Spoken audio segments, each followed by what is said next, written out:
Hello friends, welcome back to my channel Safal Guruji. दोस्तों, आज की क्लास में हम पढ़ने वाले हैं क्लास 10th हिंदी का महत्वपूर्ण प्रश्न जो अति लघु उत्तरीय प्रश्न आपके बोर्ड एग्जाम में पूछे जाते हैं। तो 2023 बोर्ड एग्जाम के लिए हमने ये प्रश्न लाए हैं। आज की वीडियो को अगर आप देख लेते हैं तो आपका 10 नंबर बिल्कुल पक्का हो जाने वाला है, क्योंकि इस वीडियो में सभी महत्वपूर्ण प्रश्नों को मैंने शामिल किया है। ठीक है दोस्तों।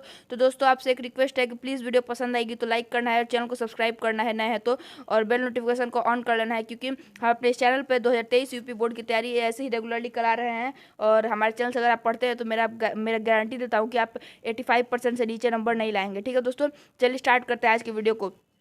सबसे पहला प्रश्न है हमारा आज का कि ब्रज भाषा गद्य के दो प्रमुख लेखक तथा उनकी एक रचना का नाम लिखिए। ठीक है दोस्तों, ब्रज भाषा गद्य के दो प्रमुख लेखक तथा उनकी एक रचना का नाम लिखिए। तो इसका जो राइट आंसर होगा वो होगा गोस्वामी विट्ठल नाथ है। ठीक है, गोस्वामी विट्ठल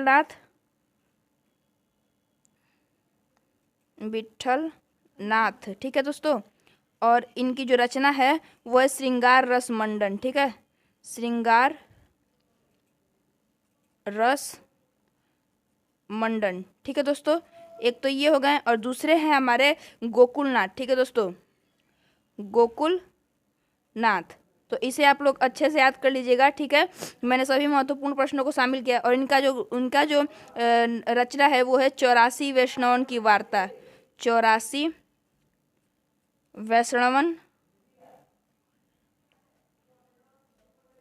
की वार्ता। ठीक है, की वार्ता। और एक और है इनका 252 वैष्णवन की वार्ता। ठीक है दोस्तों, तो ये थे दो लेखक ब्रज भाषा गद्य के, जो और उनकी एक एक रचना का नाम। ठीक है दोस्तों, चलिए अब अगला प्रश्न को देखते हैं। तो दोस्तों, हमारा अगला प्रश्न है कि किसी एक प्रसिद्ध आलोचक का नाम लिखिए। ठीक है दोस्तों, तो हमारा अगला प्रश्न है किसी एक प्रसिद्ध आलोचक का नाम लिखिए। ठीक है दोस्तों, तो आचार्य रामचंद्र शुक्ल जो हैं वो हमारे सबसे प्रसिद्ध आलोचक है। ठीक है दोस्तों, आचार्य रामचंद्र शुक्ल इसके राइट आंसर हो जाएंगे, रामचंद्र शुक्ल। ठीक है दोस्तों, ये भी बहुत मोस्ट इंपॉर्टेंट प्रश्न था, इसे भी आप लोग एक बार जरूर देख लीजिएगा। चलिए अगले प्रश्न को देखते हैं। तो दोस्तों, अगला प्रश्न है हमारे पास कि शुक्ल युग की समय सीमा बताइए। ठीक है दोस्तों, शुक्ल युग की समय सीमा बताइए। तो इसका जो राइट आंसर होगा वो होगा 1919 ईस्वी से लेकर के 1938 ईस्वी तक। ठीक है दोस्तों, शुक्ल युग की समय सीमा मानी जाती है। ठीक है दोस्तों, तो ये था हमारा तीसरा प्रश्न। चलिए अगले प्रश्न को देखते हैं, और दोस्तों वीडियो पसंद आ रही हो तो प्लीज़ लाइक जरूर कर लीजिएगा। तो दोस्तों, जो आपका अगला प्रश्न है वो है कि शुक्ल युग के दो प्रसिद्ध लेखक अथवा निबंधकारों के नाम लिखिए। ठीक है दोस्तों, शुक्ल युग के दो प्रसिद्ध लेखक अथवा निबंधकारों के नाम लिखिए। तो इसका जो राइट आंसर हो जाएगा वो हो जाएगा आचार्य रामचंद्र शुक्ल, ये लेखक प्रसिद्ध लेखक हैं, और बाबू गुलाब राय जो है ये लेखक और निबंधकार दोनों है। ठीक है दोस्तों, दोनों लोग लेखक और निबंधकार दोनों है। ठीक है दोस्तों, आचार्य रामचंद्र शुक्ल और बाबू गुलाब राय। तो ये आपका बहुत ही महत्वपूर्ण प्रश्न था, इसे भी आप लोग जरूर देख लीजिएगा। चलिए अगले प्रश्न को देखते हैं।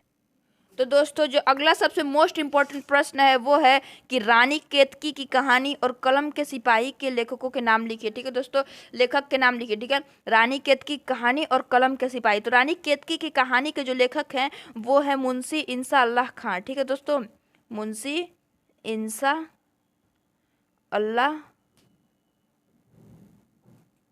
खां। ठीक है दोस्तों, ये बहुत मोस्ट इंपॉर्टेंट प्रश्न है। रानी केतकी की कहानी हमेशा ही पूछता है। और कलम का सिपाही के जो ये राइटर हैं वो कभी कभी लोग कंफ्यूज होकर लिख देते हैं कि प्रेमचंद है। ठीक है दोस्तों, क्योंकि कलम का सिपाही उन्हीं को कहा जाता है, लेकिन इसका राइटर जो है वो अमृत राय है। ठीक है दोस्तों, यहाँ पे ऊपर नहीं रहेगा, अमृत राय। ठीक है दोस्तों, देखिए ये कलम का सिपाही जो है पूछेगा किसकी जीवनी है, तब आप लोग लिखेंगे कि ये प्रेमचंद की जीवनी है। ठीक है दोस्तों, प्रेमचंद की। लेकिन अगर पूछेगा कि इसका राइटर कौन है तो इसका राइटर आप लोग लिखेंगे कि अमृत राय है। ठीक है दोस्तों, अमृत राय इसके राइटर हैं। चलिए अगले प्रश्न को देखते हैं। तो दोस्तों, जो हमारा अगला मोस्ट इंपॉर्टेंट प्रश्न है वो है कि जयशंकर प्रसाद के दो ऐतिहासिक नाटकों के नाम लिखिए। तो इसका जो राइट आंसर होगा वो होगा, उत्तर में आप लिखेंगे कि देखिए जयशंकर प्रसाद के दो ऐतिहासिक नाटक सबसे जो है वो है, ये पहला है चंद्रगुप्त। ठीक है दोस्तों, चंद्रगुप्त, और दूसरा जो है वो है स्कंदगुप्त। ठीक है दोस्तों, स्कंदगुप्त। तो दोस्तों, ये जो है दो महत्वपूर्ण ये इनके नाटक हैं जो सबसे ऐतिहासिक है। ठीक है दोस्तों, तो ये आएगा तो आप लोग को चंद्रगुप्त स्कंदगुप्त ही लिखना है। ठीक है दोस्तों, चलिए अगले प्रश्न को देखते हैं।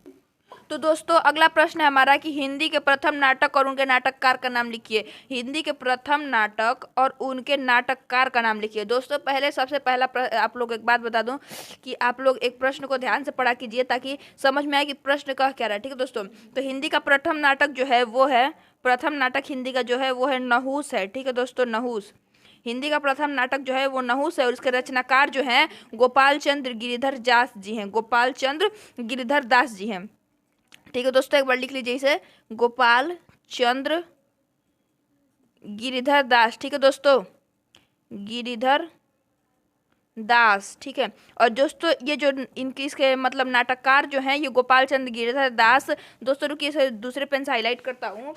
ये जो है ये भारतेंदु हरिश्चंद्र के पिता हैं। ठीक है दोस्तों, ये भारतेंदु हरिश्चंद्र के पिता हैं। ठीक है दोस्तों, इसे आप लोग ध्यान में जरूर रखिएगा। भारतेंदु हरिश्चंद्र के पिताजी ही हरिश्चंद्र, भारतेंदु हरिश्चंद्र के पिताजी जो हैं गोपाल चंद्र गिरधर दास ने ही पहला नाटक प्रस्तुत किया था जिसका नाम था नहुस। ठीक है दोस्तों, चलिए अगले प्रश्न को देखते हैं। तो दोस्तों जो हमारा अगला महत्वपूर्ण प्रश्न है वो है कि शुक्ल युग के दो प्रमुख उपन्यासकारों के नाम लिखिए। ठीक है दोस्तों, शुक्ल युग के दो प्रमुख उपन्यासकारों के नाम लिखिए। ठीक है दोस्तों, तो इसका राइट आंसर जो है प्रेमचंद्र और आचार्य चतुरसेन शास्त्री जो हैं शुक्ल युग के दो प्रमुख नाटक उपन्यासकार हैं। ठीक है दोस्तों, तो शुक्ल युग के दो प्रमुख उपन्यासकार पूछेगा तो आप प्रेमचंद्र और आचार्य चतुरसेन शास्त्री को लिखेंगे। ये ध्यान रखिए प्रमुख पूछेगा। ठीक है दोस्तों, अगर प्रमुख नहीं देता है तो आप किसी का भी लिख सकते हैं। ठीक है दोस्तों, चलिए अगला प्रश्न को देखते हैं। तो दोस्तों हमारा अगला जो महत्वपूर्ण प्रश्न है वो दो प्रश्न है दोस्तों। ये है कि आवारा मसीहा किस विधा की रचना है। ठीक है दोस्तों, तो आवारा मसीहा जो है यह रचना है जीवनी विद्या की। ठीक है दोस्तों, आवारा मसीहा जो है यह जीवनी विधा की रचना है। ठीक है दोस्तों, जीवनी विधा की रचना है और इसके जो लेखक हैं वो विष्णु प्रभाकर जी हैं। ठीक है दोस्तों, विष्णु प्रभाकर जी हैं। ये भी पूछ सकता है कि इसके लेखक कौन है, तो विष्णु प्रभाकर जिसके लेखक हैं और यह जीवनी विधा की रचना है। और फिर अगला प्रश्न है हमारा कि किन्नर देश में किस विधा पर आधारित है। तो किन्नर देश में जो रचना है वो आधारित है यात्रावृत्त विद्या पर। ठीक है दोस्तों, यात्रावृत्त। ठीक है दोस्तों, और इसके जो लेखक हैं वो हैं राहुल सांस्कृत्यायन। ठीक है दोस्तों, राहुल सांस्कृत्यायन जो है इसके लेखक हैं, राहुल सांकृत्यायन। ठीक है दोस्तों, सांकृत्यायन। और राहुल सांकृत्यायन को यज्ञेय नाम से भी जाना जाता है, अज्ञेय नाम से भी। ठीक है दोस्तों, राहुल सांकृत्यायन को अज्ञेय नाम से भी जाना जाता है, तो आप लोग उसे भी याद कर सकते हैं। तो किन्नर देश में रचना जो है वो यात्रावृत्त विद्या पर आधारित है। इसके लेखक जो है राहुल सांकृत्यायन है और आवारा मसीहा जो विद्या है वो जीवनी विद्या पर आधारित है और उसके लेखक जो है विष्णु प्रभाकर जी हैं। ठीक है दोस्तों, चलिए अगला महत्वपूर्ण प्रश्न देखते हैं। तो दोस्तों अगला जो हमारा महत्वपूर्ण प्रश्न है वो है कि हिंदी के प्रमुख संस्मरण लेखकों के नाम लिखिए। ठीक है दोस्तों, और देखिए ये प्रश्न जो है सबसे महत्वपूर्ण है क्योंकि यह 14, 15, 16, 17, 18, 19 लगातार 6 साल पूछा गया प्रश्न है। जो इस प्रश्न को ये बात बहुत ही महत्वपूर्ण बनाता है। देखिए दोस्तों, लगातार 6 साल पूछा हुआ प्रश्न है। ठीक है दोस्तों, आप किसी भी बुक को उठाकर देखेंगे तो इसमें जो महत्वपूर्ण प्रश्नों की श्रेणी होती है उसमें दिया होगा। ठीक है दोस्तों, तो इसका जो राइट आंसर होगा कि हिंदी के प्रमुख संस्मरण लेखकों के नाम लिखिए, वो होगा बनारसी दास चतुर्वेदी जी हैं, पद्म सिंह शर्मा हैं, कन्हैया लाल मिश्र प्रभाकर जी हैं, इनको प्रभाकर नाम से भी जाना जाता है कन्हैया लाल मिश्र को, और श्री नारायण चतुर्वेदी जी हैं। दोस्तों देखिए, अगर प्रमुख संस्मरण लेखक पूछेगा मतलब कुछ भी पूछता है प्रमुख दे देता है तो आपको सिर्फ 2 से 3 लिखने होते हैं। 2 से 3 अगर आपको याद है तो आपका पूरा नंबर मिल जाएगा, आपका काम हो जाने वाला है। ठीक है दोस्तों, 4-5 लिखने की जरूरत नहीं है, 2-3 अगर है आपको याद है तो आप 2-3 लिख सकते हैं। ठीक है दोस्तों, तो ये होगा हिंदी के प्रमुख संस्मरण लेखकों के नाम। चलिए अगले प्रश्न को देखते हैं। तो दोस्तों अगला जो महत्वपूर्ण प्रश्न है हमारे पास वो है कि किसी एक एकांकी लेखक का नाम लिखिए। ठीक है दोस्तों, किसी एक एकांकी लेखक का नाम लिखिए। ठीक है दोस्तों, ये प्रश्न जो है 2014, 15, 17 और 19 में पूछा हुआ प्रश्न है, जो कि महत्वपूर्ण बात है इस प्रश्न को कि इतने साल पूछा गया, तो ये प्रश्न जो है बहुत महत्वपूर्ण होता है। तो किसी एक एकांकी लेखक का नाम लिखिए। तो दोस्तों जैसे एकांकी का नाम आता है हमें याद आता है डॉक्टर राम कुमार वर्मा। ठीक है दोस्तों, डॉक्टर राम कुमार वर्मा जो है एक बहुत ही प्रमुख और महत्वपूर्ण प्रमुख और प्रसिद्ध एकांकीकार हैं जिन्होंने एक एकांकी लिखी है। उनका मैं वो भी बताऊंगा कौन सी एकांकी लिखी है। डॉक्टर राम कुमार वर्मा, इनकी एकांकी जो है हम लोग के कक्षा 10 का किताब में भी दी हुई है, उससे शायद प्रश्न उससे भी बन सकते हैं। तो ये जो उनके एकांकी सबसे महत्वपूर्ण एक हमको लगती है दीपदान। ठीक है दोस्तों, दीपदान ये हम लोग के कक्षा 10 के बुक में भी दिया हुआ है, दीपदान एकांकी। तो किसी एक एकांकी लेखक का नाम अगर पूछेगा आपसे एकांकीकार का, तो आप सीधे डॉक्टर राम कुमार वर्मा का लिख दीजिएगा। ठीक है दोस्तों, चलिए अगला महत्वपूर्ण प्रश्न देखते हैं। तो दोस्तों हमारा जो अगला महत्वपूर्ण प्रश्न है वो है कि किसी एक डायरी लेखक के नाम लिखिए। ठीक है दोस्तों, किसी एक डायरी लेखक का नाम लिखिए। तो देखिए दोस्तों, हमने दो डायरी लेखकों को शामिल किया है, क्योंकि जरूरी नहीं कि एक ही पूछेगा, आप लोग दोनों को याद रखेंगे तो ठीक है आप लोग के लिए।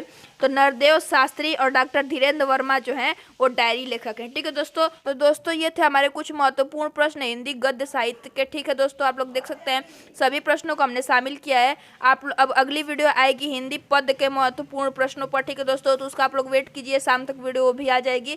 तो चलिए मिलते हैं नेक्स्ट वीडियो में, तब तक के लिए जय हिंद जय भारत, और प्लीज़ लाइक शेयर सब्सक्राइब जरूर कीजिएगा हमारी वीडियो को। चलिए मिलते हैं नेक्स्ट वीडियो में।